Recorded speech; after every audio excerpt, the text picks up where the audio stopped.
না, আমাদের অন্যায়ভাবে আমাদের রাজনীতি থেকে বহিষ্কার করে দেওয়া আমরা কোনো সময় মেনে নেব না।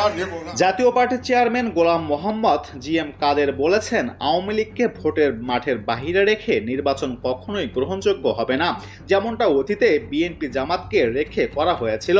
এখনো যদি তেমনই হয় তাহলে পরিবর্তন হলো কোথায়?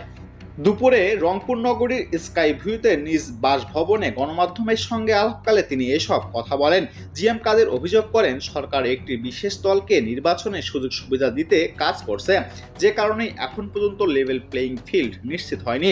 জাতীয় পার্টির প্রার্থী ও সমর্থকদের ভোটের মাঠে এখনো নানাভাবে হুমকি প্রদর্শন করা হচ্ছে।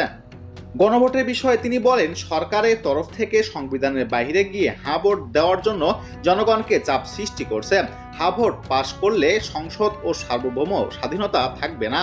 বর্তমান সরকার জনগণের হা ভোটের ম্যান্ডেট নিয়ে সংস্কারের নামে ক্ষমতা কুক্ষিগত করে রাখবে। তাদের সাজানো বিষয়গুলোকে পাশ করাতেই সংসদকে নির্দেশ দেবে। তাই দেশকে বাঁচাতে না এর পক্ষে মত দিয়েছে জাতীয় পার্টি। এ সময় আরো উপস্থিত ছিলেন জাতীয় পার্টির কো চেয়ারম্যান সাবেক মেয়র মোস্তাফিজুর রহমান মোস্তফা।